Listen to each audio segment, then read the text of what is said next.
হচ্ছে চাষি ভাইদের নিজস্ব অনুষ্ঠান কিষাণ বাণী।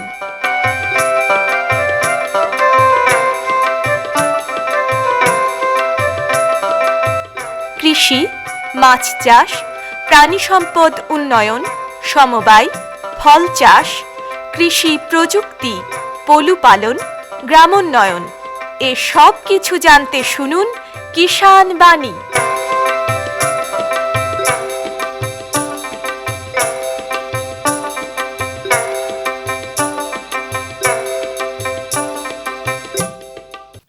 শ্রোতা বন্ধুদের অনেক অনেক প্রীতি ও শুভেচ্ছা জানিয়ে শুরু করছি ভারত সরকারের কৃষি ও কৃষক কল্যাণ মন্ত্রকের কৃষি সহযোগ ও কৃষক কল্যাণ দপ্তরের সহায়তায় অনুষ্ঠান কিষাণ বাণী। বন্ধুরা, আমরা যারা চাষবাস করি বা চাষবাসের সঙ্গে যারা যুক্ত আছি, আমরা বেশ কিছুদিন ধরে আমরা একটা কথা শুনতে পাচ্ছি যে ক্ষেত বাঁচাও অভিযান। ক্ষেত বাঁচাও অভিযানটা কী, কেন আমাদেরকে ক্ষেত বাঁচাতে হবে, কি পরিস্থিতি রয়েছে ক্ষেতের, এই বিষয় নিয়ে কিন্তু আজকে আমরা আলোচনা করব। আর এই আলোচনার জন্য আমরা পেয়েছি মুর্শিদাবাদ কৃষি বিজ্ঞান কেন্দ্রের বিষয়বস্তু বিশেষজ্ঞ আবু তালেবকে। তালেবদা, আপনাকে আকাশবাণী মুর্শিদাবাদের পক্ষ থেকে নমস্কার। নমস্কার সকল কৃষক বন্ধুদেরকে। যে কথা বলছিলাম যে ক্ষেত বাঁচাও অভিযান, মানে ক্ষেত বাঁচাও অভিযান, এই যে সরকারের পক্ষ থেকে একটা পদক্ষেপ নেওয়া হয়েছে যে একটা অভিযান চালানো হবে যে ক্ষেতকে আমাদের বাঁচাতে হবে। আমাদের ক্ষেতের কী এমন পরিস্থিতি হলো যে আমাদের ক্ষেতকে বাঁচাতে হবে? এই অভিযানের মূল লক্ষ্যই বা কী? অ্যাকচুয়ালি ক্ষেত বাঁচাও অভিযানটা এটা হঠাৎ করে এসেছে সেটা সেরকম কোনো ব্যাপার নয়। এটা পরিকল্পনা অনেক আগে থেকেই ছিল, এটা ক্ষেত বাঁচাও অভিযান। তো এখানে মূল উদ্দেশ্য হচ্ছে যে একজন কৃষকের আমাদের যে মাটি আছে সেই মাটি, ক্ষেত বাঁচাও মানে আমার জমিকে বাঁচাতে হবে, মাটিকে বাঁচাতে হবে। আর ক্ষেত যদি বাঁচে, মাটি যদি বাঁচে, তাহলে আমাদের ফসলটাও বাঁচবে, স্বাস্থ্যকর হবে এবং সেটা কৃষকের জন্য লাভজনক হবে এবং আমরা যারা উপভোক্তা আছি, যারা এটাকে খাচ্ছি, তাদের ক্ষেত্রেও লাভজনক হবে এটা। এবার মাটির ক্ষেত্রে যদি আমি বলি, তো ক্ষেত বাঁচাও অভিযানে বলছে মাটি বাঁচাও, চাষ বাঁচাও এবং কৃষককে বাঁচাও। এটা হচ্ছে মেন আমাদের কেন্দ্র সরকারের তরফ থেকে মেইন লক্ষ্য একটা, যে আমাকে মাটিটাকেও বাঁচাতে হবে, চাষটাকেও বাঁচাতে হবে এবং আমার সঙ্গে কৃষককেও বাঁচাতে হবে। তো এই আজকে হঠাৎ করে ক্ষেত বাঁচাও অভিযান যে লঞ্চ করলো, এটা আমাদের মাননীয় প্রধানমন্ত্রী এবং কৃষিমন্ত্রীর সহায়তায় এটা জুন মাসের 1 তারিখ থেকে 30 তারিখ অবধি গোটা ভারতবর্ষে একসঙ্গে এই পরিকল্পনা নেওয়া হয়েছে যে আমরা যারা কৃষি বিজ্ঞান কেন্দ্র বা রাজ্য সরকারের তরফ থেকে যে কৃষি দপ্তর আছে, তারা সরাসরি কৃষকদের সঙ্গে কৃষকদেরকে অ্যাওয়ার করবে, তাদেরকে জাগরুত করবে কি বিষয়ে, যে কিভাবে মাটিটাকে আমরা ভালো করব, কি করে রাসায়নিক সারের ব্যবহার আমি কমাবো এবং সঙ্গে আমি কিভাবে জৈব সারের ব্যবহার বা জৈব পদ্ধতিতে বা বিভিন্ন এমন কিছু কিছু পদ্ধতি আছে যেগুলো অবলম্বন করে আমরা বিনা রাসায়নিক সার বা বিনা আপনার হচ্ছে রাসায়নিক কীটনাশক এইসব কমিয়ে দিয়ে বা এইসব বন্ধ করে আমরা কিভাবে আমরা জৈব পদ্ধতিতে চাষবাস করতে পারবো, যেটা পরিবেশ বান্ধব হবে। এটা সেইটাই আমাদের উদ্দেশ্য, কৃষকদের কাছে পৌঁছে দেওয়ার।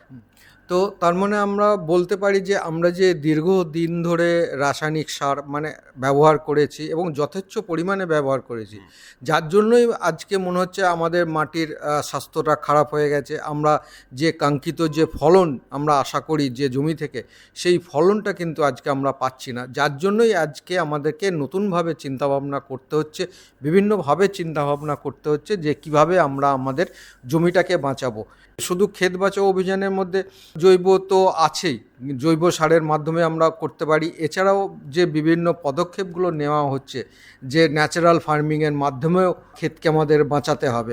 যদি আমরা ধরি যে মাটির কার্বন, মাটিতে একটা কার্বন থাকে, সেই মাটির কার্বন বলতে আমরা কি বুঝি? দেখেন, অ্যাকচুয়ালি কী হয়, মাটিতে আমাদের কার্বনের পরিমাণ যতই দিন যাচ্ছে কমে যাচ্ছে। অ্যাকচুয়ালি মাটি পরীক্ষার ভিত্তিতে আমরা দেখেছি যে কার্বনের পরিমাণ থাকা উচিত 0.5 থেকে 0.75% থাকা উচিত, কিন্তু বর্তমানে আমাদের গোটা ভারতবর্ষের ম্যাক্সিমাম জায়গারই মাটি হচ্ছে 0.3-এর বা ওর ধারে কাছে আছে, ধারে কাছে আছে, মানে 0.5 অনেকটাই কম। কমপক্ষে থাকতে হবে।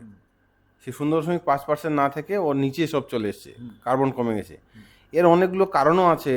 এর কারণ বলতে সব থেকে বেশি যদি বলা হয় যে রাসায়নিক সার যে ক্রমাগত আমরা ব্যবহার করছি, রাসায়নিক সারের মধ্যে তার মধ্যে সব থেকে বেশি হচ্ছে ইউরিয়া আমরা ব্যবহার করি, নাইট্রোজেন ঘটিত সার। কৃষকরা নাইট্রোজেন ঘটিত সারের ওর প্রভাবটা খুব তাড়াতাড়ি চোখে পড়ে, এই জন্য প্রচুর পরিমাণে নাইট্রোজেন ঘটিত সার দেয়। আমাদের আদর্শ সারের যদি অনুপাত দেখা যায়, আমাদের ব্যবহারের অনুপাত, সেটা হচ্ছে 4:2:1। মানে নাইট্রোজেন হচ্ছে 4 ভাগ, 2 ভাগ হচ্ছে ফসফরাস, আর 1 ভাগ হচ্ছে পটাশিয়াম। এটা হচ্ছে আদর্শ। কিন্তু আমাদের ভারতবর্ষের কৃষকরা ম্যাক্সিমাম জায়গাতে কি হচ্ছে, সেটা এমন দাঁড়িয়েছে, বিশেষ করে উত্তরপ্রদেশ, পাঞ্জাব, এরকম অনেক রাজ্য আছে, প্লাস আমাদের রাজ্যেই, পশ্চিমবঙ্গেই অনেক কিছু কিছু, বর্ধমান, হুগলি, যেখানে সারের পরিমাণটা এতটাই বেশি ব্যবহার হয়, দেখা যাচ্ছে সেটা 29, মানে নাইট্রোজেন হয়েছে 29%, 29 ভাগ, ফসফরাস হয়েছে 7 ভাগ, আর পটাশ হয়েছে 1 ভাগ। মানে যেখানে নাইট্রোজেন থাকা উচিত ছিল 4 ভাগ, সেখানে 29 ভাগ হয়েছে। মানে এতটা নাইট্রোজেন ব্যবহার হচ্ছে, কারণ বারবার চাপান দিচ্ছে, তারপর মূল সার হিসাবে ব্যবহার করছে, নাইট্রোজেন প্রভাবটা বেশি পড়ে যাচ্ছে। এতে কি হচ্ছে, মাটির কার্বন যেমন কমছে, সঙ্গে সঙ্গে মাটির স্বাস্থ্য টোটালি খারাপ হয়ে যাচ্ছে। এবং আমাদের শুধু নাইট্রোজেন, ফসফরাস, পটাশিয়াম, এই কয়েকটা সারই কৃষকরা বেশি ব্যবহার করছে, কিন্তু সেই জায়গায় গিয়ে আপনার অনুখাদ্য ব্যবহার করছে না। তো এই জন্যই সমস্যাটা গিয়ে দাঁড়িয়েছে যে অর্গানিক কার্বন যেটা আছে, এবং অন্য দিক দিয়ে দেখা গেছে যে অর্গানিক কার্বন কমে যাওয়ার সবথেকে বড় আরেকটা কারণ, যে কৃষকরা ধীরে ধীরে ধীরে জৈব পদার্থ দেওয়ার, সেটা আপনার জৈব সার হিসাবে হোক, সেটা সবুজ সার হিসাবে হোক, সেটা আমাদের ন্যাচারাল ফার্মিংয়ের মাধ্যমে হোক, সেই প্রবণতাটা অনেক কমে গেছে আগের থেকে, নাই বলতে গেলে খুবই কম। তার জন্যই হচ্ছে আমাদের মাটির মধ্যে জৈব কার্বনের পরিমাণ কমে গেছে। এবং আরও একটা জিনিস, কৃষক ক্রমাগত চাষ করে চলেছে একটা জমিতে, এক বছরে 2, 3টে, কিছু কিছু সবজির ক্ষেত্রে 4টে পর্যন্ত ফসল নিয়ে নিচ্ছে বছরে, মাঝখানে গ্যাপটা পড়ছে না। প্লাস ওই জায়গায় শুধু রাসায়নিক ব্যবহার চলছে, কোনো জৈব দেওয়া হচ্ছে না, কোনো জৈব পদার্থ দেওয়া হচ্ছে না। তার জন্যে কার্বনের পরিমাণ দিনে দিনে কমে যাচ্ছে। এই গাছ তো কার্বন টানছে মাটি থেকে, কিন্তু আমি দিচ্ছি না আমি, সেটাই বড় সমস্যা হয়ে গেছে এখন কার্বনের ক্ষেত্রে। এই কার্বনের যে ঘাটতি, এই ঘাটতিটাকে আমাদেরকে কমাতে হবে। তো আরেকটা কথা আমরা শুনি যে মাটির লুকানো সুধা বা হিডেন হাঙ্গার, এই জিনিসটা কি, বা এটাকে আমরা কিভাবে দূর করতে পারি? মাটির হিডেন হাঙ্গার বলতে আমরা গাছের ক্ষেত্রে ওটা ইউজ করি আমরা, যে সুপ্ত খিদে, এটাকে আমাদের বাংলায় যদি বলি আমরা, সবুজ বিপ্লবের পরে যখন চাষবাসে, যখন আমাদের সবুজ বিপ্লব শুরু হলো, সার ব্যবহার শুরু হলো, তখন থেকে ক্রমাগত রাসায়নিক সার ব্যবহার হতে হতে হতে হতে এমন একটা জায়গায় দাঁড়িয়ে গেছি আমাদের, যে ক্রমাগত আমরা শুধু ইউরিয়া, ফসফেট, পটাশ, ডিএপি, 10-26 এইসব রাসায়নিক সারগুলো, যার মধ্যে নাইট্রোজেন, ফসফরাস, পটাশিয়াম আছে, সেগুলোর উপর কৃষকরা বেশি ফোকাস করেছে। এবং ধীরে ধীরে আমাদের গাছের যে 17টা খাওয়ার দরকার, সেই 17টার মধ্যে নাইট্রোজেন, ফসফেট, পটাশ বাদ দিয়ে, এই 3টে খাওয়া বাদ দিয়ে যে বাকি খাওয়ারগুলো আছে, সেগুলোর প্রতি কৃষকদের কোনো দিন আমরা বলেছি, কিন্তু কৃষকরা সেই বিষয়ে অতটা জাগ্রত হয়নি এবং দেয়নি। এর ফলে যেটা সমস্যা দাঁড়িয়েছে, একটা ইমব্যালেন্স তৈরি হয়ে গেছে মাটির মধ্যে। সেখানে ধরেন বোরন, জিঙ্ক, কপার, এই যে খাবারগুলো আছে, মলিবডেনাম, এই খাবারগুলো ধীরে ধীরে কমে গেছে। এর ফলে কি হচ্ছে, কৃষক ক্রমাগত রাসায়নিক সার দিচ্ছে, ইউরিয়া, ফসফেট, পটাশ, ডিএপি, 10-26 দিচ্ছে, কিন্তু জিঙ্ক, বোরন, কপার এইসব জিনিস দিচ্ছে না। এতে হচ্ছে একটা সুপ্ত খিদে থেকে যাচ্ছে। বাইরে থেকে দেখছি গাছটা খুব ভালো, খুব সুন্দর, কিন্তু গাছটা ভালো থাকলেও ওই যে বিভিন্ন বোরন বা জিঙ্কের যে ঘাটতিটা আছে, সেই ঘাটতিটা কিন্তু পূরণ হচ্ছে না। তার ফলে কি হচ্ছে, থেকেই যাচ্ছে। তার ফলে কি হচ্ছে, যখন ফলন হচ্ছে তখন দেখছি কৃষক, বা ফলন তো কম পেলাম, ফলন ভালো হচ্ছে না, গাছ তো খুব ভালো ছিল। এইটাই হচ্ছে গাছের বা মাটির আপনার হিডেন হাঙ্গার বা সুপ্ত খিদে। তার জন্য আমাকে কি করতে হবে, আমাকে নাইট্রোজেন, ফসফরাস, পটাশিয়াম তো দিচ্ছি আমি, ঠিক আছে, সঙ্গে আমাকে অনুখাদ্য সারগুলো দিতে হবে, জিঙ্ক দিতে হবে, বোরন দিতে হবে। আমাদের ভারতবর্ষে ম্যাক্সিমাম দেখা গেছে কি, যে 33% মাটিতে আমাদের বোরনের ঘাটতি আছে, এবং সেই জায়গায় 45% মাটিতে আমাদের জিঙ্কের ঘাটতি আছে। বিশেষ করে যেখানে ধান, গম, ভুট্টা চাষ হয়, সেইসব জমিতে বেশি করে জিঙ্কের ঘাটতি। তাহলে সেই সব জমিতে আমাকে মাটি পরীক্ষার ভিত্তিতে অবশ্যই যদি দরকার লাগে জিঙ্ক, বোরন এইসব দিতে হবে, সঙ্গে যেই সব অনুখাদ্যের ঘাটতি আছে, তাহলেই ওই সুপ্ত খিদেটা গাছের মিটবে এবং ফলন ভালো আসবে। এটা খুব ভালো বলেছেন যে সুপ্ত খিদে যেটা রয়েছে, সেটা হচ্ছে আমাদের অনুখাদ্যের ঘাটতি, যেটা আমরা সহজে বুঝতে পারি না, এবং সেটা কিন্তু আমাদেরকে ব্যবহার করতে হবে। আরেকটা বিষয় আমরা খেয়াল করি, দেখি যে 4R নিউট্রিয়েন্ট স্টিওয়ার্ডশিপ এটা কি, বা এটা কিভাবে আমরা মাটির স্বাস্থ্য রক্ষা করতে পারি? আমরা ক্ষেত বাঁচাও অভিযানের মাধ্যমে যখনই আমরা কোনো প্রোগ্রামে, অ্যাওয়ারনেস প্রোগ্রাম বা ট্রেনিং প্রোগ্রামে যাচ্ছি, আমরা কৃষকদেরকে বারবার একই কথা বলে যাচ্ছি যে সার দেওয়াটা যতটা না ক্ষতিকারক, তার থেকে বেশি ক্ষতিকারক আমরা কিভাবে দিচ্ছি, ওটা কোন সময় দিচ্ছি, তার সবথেকে বেশি ক্ষতিকারক। তার জন্য এই যে আমাদের 4R স্টুয়ারশিপ আছে, সেটার উপর আমরা জোর দিচ্ছি। এটার মানেটা কি? 4R ইংরেজিতে আর যে হয়, মানে right source, right rate, right time, right place. মানে সঠিক উৎস আমাকে দিতে হবে সারের, সঠিক মাত্রা দিতে হবে, সঠিক সময়ে দিতে হবে। মানে কোন সময় দরকার আমার গ্রোথের যে বৃদ্ধির বিভিন্ন দশাগুলো আছে, কোন সময় আমাকে কোন সার দিতে হবে সেটা আমাকে জানতে হবে। এবং সঠিক স্থানে, সঠিক স্থান বলতে অনেক কৃষক আছে উপরে ছড়িয়ে দিল সারটাকে। উপরে যদি সার ছড়িয়ে দেয় তাহলে সেটা বাতাসের মধ্যে উড়ে চলে যেতে পারে, জলের মাধ্যমে মাটির নিচে চলে যেতে পারে, কিছুটা আপনার এমনি নষ্ট, পরিবেশের মাধ্যমে নষ্ট হতে পারে। সেই জন্য সঠিক মাত্রায় ঠিক গোড়ার মধ্যে সারটাকে প্রয়োগ করতে হবে। যেখানে গাছের শিকড় আছে এবং মাটির নিচে প্রয়োগ করলে, শিকড়ের কাছে প্রয়োগ করলে, সেটা ঠিক সময়ে ঠিক স্থানে প্রয়োগ করলে গাছ তাড়াতাড়ি নিতে পারবে।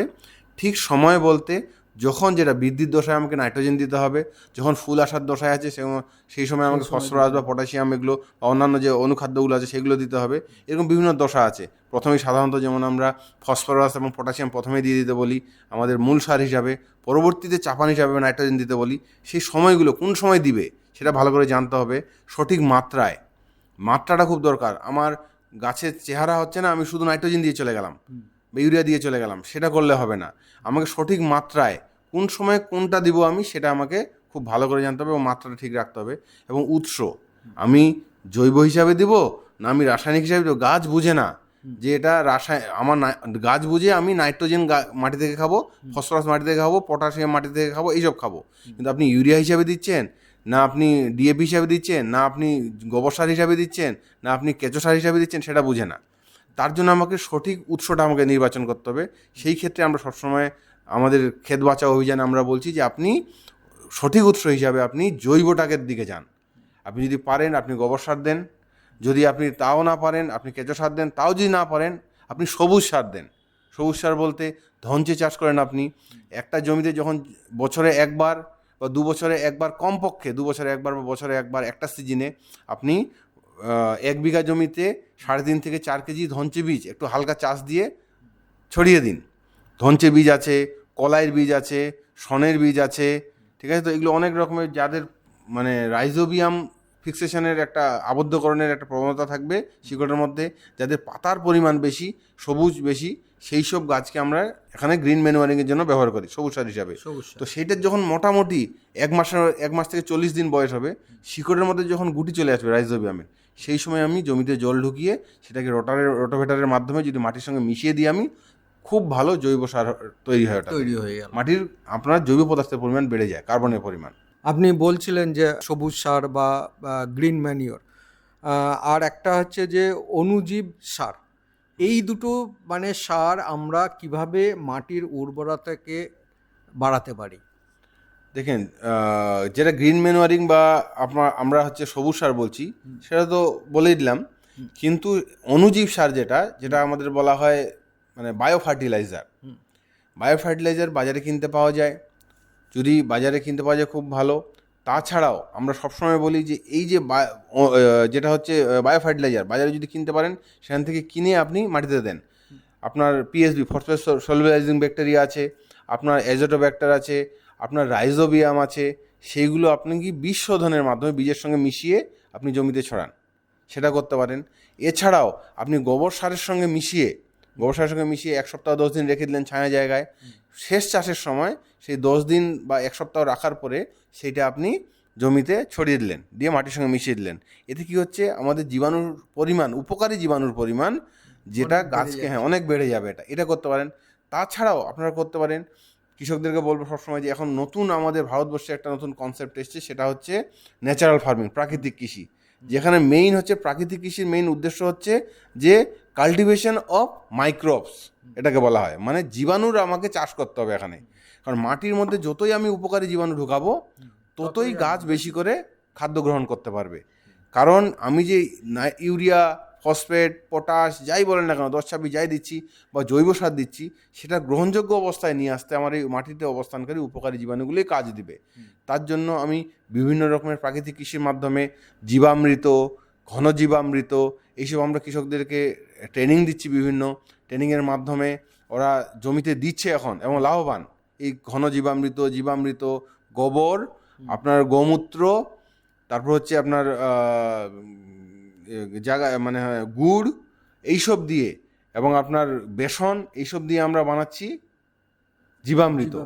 আবার সেম আমরা যখন এটা লিকুইড আর সলিড ফর্মে যখন দিচ্ছি আমরা, তখন ঘন জীবামৃত কাঁচা গোবরের সঙ্গে মিশিয়ে, গুড়, আমার বেসন, আমার এইসব মিশিয়ে এবং পুরনো গাছের মাটি, কোনো গাছের নিচের মাটি, আমি 1 মুঠ মাটি এর সঙ্গে টোটাল মিক্স করে যখন সেটাকে আমি হালকা শুকিয়ে, রোদের মধ্যে নয় ছায়ার মধ্যে শুকিয়ে, ওটাকে আমি কনজার্ভ করে রেখে দিচ্ছি, আমি বস্তার মধ্যে ভরে রেখে দিচ্ছি। বা ডাইরেক্ট আপনি 1 সপ্তাহ 10 দিন রাখার পরে ডাইরেক্ট আমি ওটা জমিতে ব্যবহার করছি, ঘন জীবামৃত। এতে দেখা যাচ্ছে যে মাটির মধ্যে জৈব কার্বন যেমন বাড়ছে, সঙ্গে সঙ্গে উপকারী জীবাণুর সংখ্যা প্রচুর বাড়ছে। তাতে মাটিতে অবস্থানকারী যে আমার খাদ্যগুলো আছে, যেগুলো গাছের এখন গ্রহণযোগ্য অবস্থায় নেই, সেগুলো গাছ বেশি করে খেতে পারছে মাটি থেকে। তার জন্য আমরা এখন কৃষকদেরকে বলছি আপনি প্রাকৃতিক কৃষিতে চলে যান। সঙ্গে হচ্ছে আপনি শস্য পর্যায়ে অবলম্বন করুন। শস্য পর্যায়ে আপনি অবলম্বন করলে কি হবে, আমাদের ধরেন অনেক কৃষক আছে যে একই জমিতে শুধু ধান, গম, ভুট্টা করে চলে যাচ্ছে। এবার এরা কি করে, একটা লেয়ার থেকে খাদ্য সংগ্রহ করে, একটা লেয়ার। তাহলে একটা লেয়ার, মাটির একটা লেয়ার থেকে যখন খাদ্য টানছে, ওই লেয়ারটা কিন্তু অনেকটাই উদ্ভিদ খাদ্যের পরিমাণ কমে যাচ্ছে। তাতে কি হচ্ছে, আমরা বলছি আপনি বছরে একবার ডাল শস্য চাষ করুন। সেখানে ডাল শস্যে কী হচ্ছে, সে নাইট্রোজেন ফিক্সেশন করবে, নাইট্রোজেন বাতাস থেকে নাইট্রোজেন ঢুকিয়ে দিচ্ছে, নাইট্রোজেন পরিমাণ বাড়াচ্ছে। সঙ্গে আপনার ডাল জাতীয় শস্য করলে যে এই যে একই জায়গা থেকে একটা লেয়ার থেকে যে খাওয়ারটা নিচ্ছে গাছ, সেইটা হচ্ছে না। কারণ সেখানে ধরুন কলাই যখন আমি করছি, মুসুরি করছি, মুগ করছি, তাহলে ওরা উপরের লেয়ার থেকে খাওয়ারটা নিচ্ছে। তাহলে কি হচ্ছে, কিছু গাছ নিচ্ছে নিচের লেয়ার থেকে, কিছু গাছ উপরের লেয়ার থেকে, তাহলে খাদ্যের বন্টনটা হচ্ছে মাটির মধ্যে। এটা একটা সুবিধা। এই জন্য আমরা বলছি আপনি শস্য পর্যায়ে অবলম্বন করুন, একই ফসল বারবার করবেন না, মাঝখানে ডাল শস্য করুন, চেঞ্জ করুন, বা অন্য কোনো ফসল করেন, আপনাকে চেঞ্জ করতে হবে মাঝখানে শস্য পর্যায়ের মাধ্যমে। একই জমিতে বারবার একই ফসল না করে জমির শস্য পর্যায়ে আপনি ওটাকে চেঞ্জ করুন, মানে অন্য কিছু এবছর করুন, পরের বছর আবার অন্য কিছু সেখানে চাষ করবেন। এই যে অভিযান আমাদের চলছে, মানে ক্ষেত বাঁচাও অভিযান, তো একজন সাধারণ কৃষক এই অভিযান থেকে কিভাবে উপকৃত হতে পারে? প্রথমত এই অভিযানের মাধ্যমে আমরা কৃষকদের গ্রামে গ্রামে পৌঁছে যাচ্ছি। কিছু কিছু হাতে কলমে আমাদের ট্রেনিং করানোর জন্য বিভিন্ন আমাদের রাজ্য সরকারের কৃষি দপ্তর হোক বা আমরা আমাদের অফিসে ডেকে নিচ্ছি। সেভাবে ওনাদেরকে ট্রেনিং দেওয়া, আমাদের প্রশিক্ষণ দিচ্ছি আমরা খুব ভালো করে। এছাড়াও আমরা কী করছি, বিনামূল্যে মাটি পরীক্ষার একটা ব্যবস্থা করে দিচ্ছি, বিনামূল্যে মাটি পরীক্ষা করাতে পারে। এছাড়াও হচ্ছে ড্রোন প্রযুক্তির মাধ্যমে কি করে, মানে ক্ষেত বাঁচাও অভিযানের মাধ্যমে আমরা এটা ব্যবহার করছি, ড্রোন প্রযুক্তিটা ব্যবহার করে কি করে একজন কৃষক খুব কম খরচে আপনার বিভিন্ন রকমের সার হোক, কীটনাশক হোক ব্যবহার করতে পারে জমিতে, এবং সেখানে একসঙ্গে 1 একর জমি আমার 20-30 মিনিটে কী করে স্প্রে করতে পারে, বা কীটনাশক হোক বা সার স্প্রে করতে পারে, সেসব সম্বন্ধে আমরা জাগ্রত, খুব কম সময় সেসব বিষয়ে কৃষকদেরকে জাগ্রত করছি। এবং আমরা এই ক্ষেত বাঁচাও অভিযানের মাধ্যমেই যে কী করে সারের ব্যবহার, যে রাসায়নিক সার কম করে আপনি জৈব সারের ব্যবহার বাড়াচ্ছেন, সেই সব নিয়ে আমরা কৃষকদেরকে আরও জাগ্রত করার চেষ্টা করছি। রাসায়নিক সারের কী কুপ্রভাব এবং জৈব সার বা জৈব পদার্থ যখন মাটিতে দিচ্ছি তার কি ভালো প্রভাব, সেই বিষয়ে আমরা কৃষকদেরকে জানাচ্ছি। সেটা আমাদের বিভিন্ন ট্রেনিং প্রোগ্রামে জানানো হচ্ছে।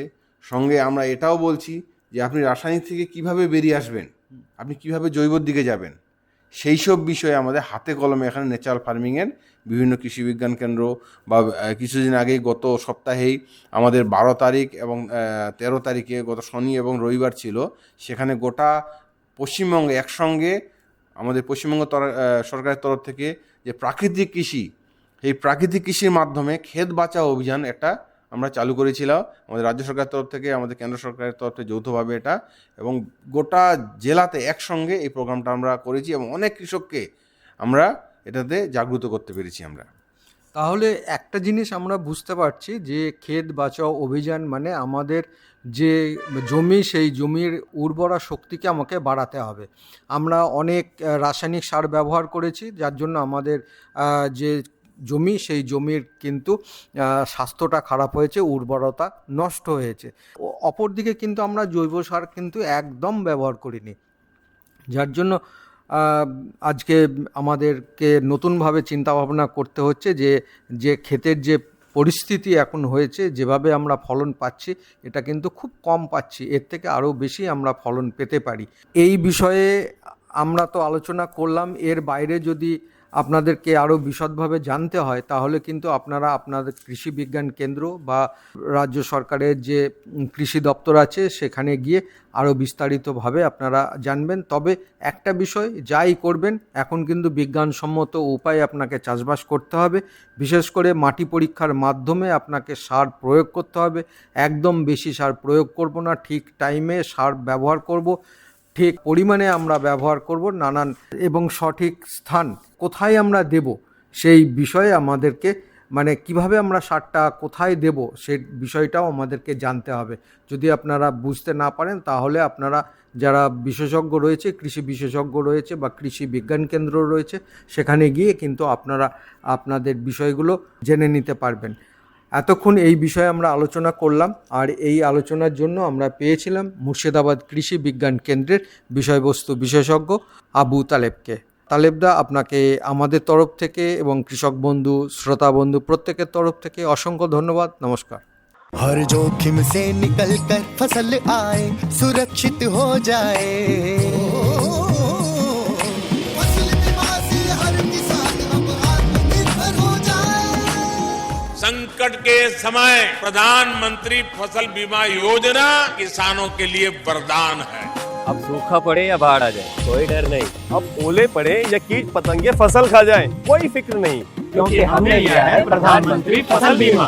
बुआई से फसल कटाई तक हर जोखिम का दावा, न्यूनतम प्रीमियम पर अधिकतम भुगतान का वादा। योजना से हर साल जुड़ रहे हैं 5 करोड़ से ज्यादा किसान। अब आपकी है बारी। नजदीकी कृषि कार्यालय, सहकारी समिति, बैंक शाखा, अधिकृत बीमा कंपनी या जन सेवा केंद्र में स्वेच्छा से करा सकते हैं पंजीकरण। फसल बीमा पोर्टल या फसल बीमा ऐप द्वारा भी कराया जा सकता है पंजीकरण। प्रधानमंत्री फसल बीमा योजना, आपकी फसलों का संपूर्ण सुरक्षा कवच। कृषि एवं किसान कल्याण मंत्रालय, भारत सरकार। পরবর্তী প্রসঙ্গে যাবার আগে শুনব একটি লোকগীতি, শিল্পী গোষ্ঠ গোপাল দাস।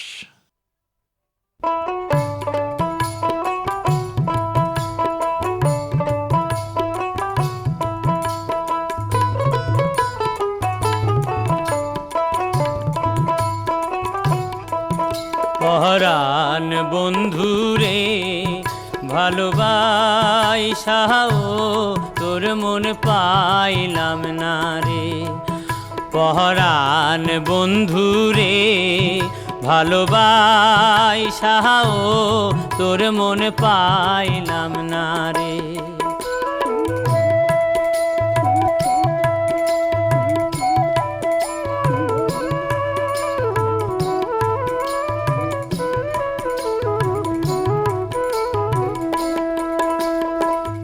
কাদার সাথে জলের পিরিত কি শোভা দেখায়, চাঁদের সাথে রাইতের পিরিত কি আলো ছড়ায়।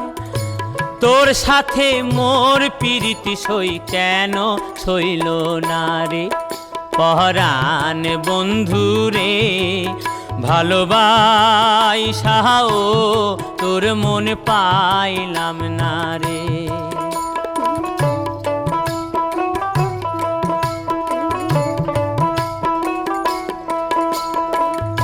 আন্ধারে হায় মন বিকাইলাম, কি ফল লোভিলাম। চির জনম দুঃখ সইলাম, নিজেরে বিকাইলাম বন্ধু, নিজেরে বিকাইলাম। আন্ধারে হায় মন বিকাইলাম কি ফল লোভিলাম চির জনম দুঃখ সইলাম নিজেরে বিকাইলাম বন্ধু নিজেরে বিকাইলাম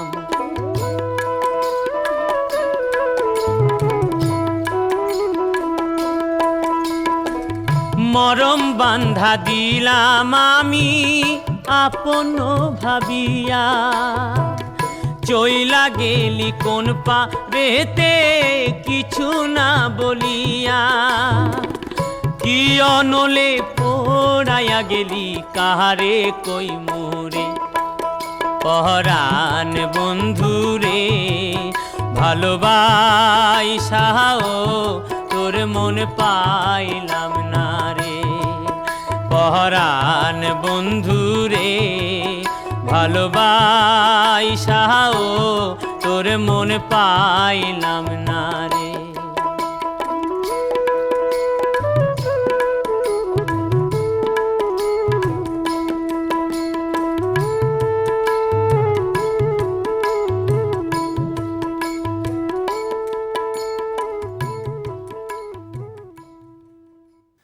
গোষ্ঠগোপাল দাসের কণ্ঠে লোকগীতি শুনলাম। प्रधानमंत्री किसान मान धन योजना मिलेगा पेंशन का सहारा कृषक ना होगा बेसहारा जुड़ेगा खुशियों से नाता कटेगा सुख से बुढ़ापा सुरक्षित होगा अन्नदाता सुरक्षित होगा अन्नदाता। प्रधानमंत्री किसान मान धन योजना से लघु सीमांत किसानों का भविष्य होगा सुरक्षित और 60 वर्ष की आयु से 3,000 रूपए मासिक पेंशन होगी सुनिश्चित। 55 रूपए से 200 रूपए की मासिक किश्त देकर प्रवेश कर सकते हैं। 18 से 40 वर्ष तक के किसान इस अंशदायक योजना में सरकार देगी बराबर का योगदान। सभी किसान भाई बहन इस योजना के लाभ के लिए जन सेवा केंद्र में जाएं और अपना निःशुल्क नामांकन कराएं। प्रधानमंत्री किसान मान धन योजना अन्नदाता के परिश्रम को संबल पेंशन से सुरक्षित उनका कर। कृषि एवं किसान कल्याण मंत्रालय भारत सरकार द्वारा जनहित में जारी।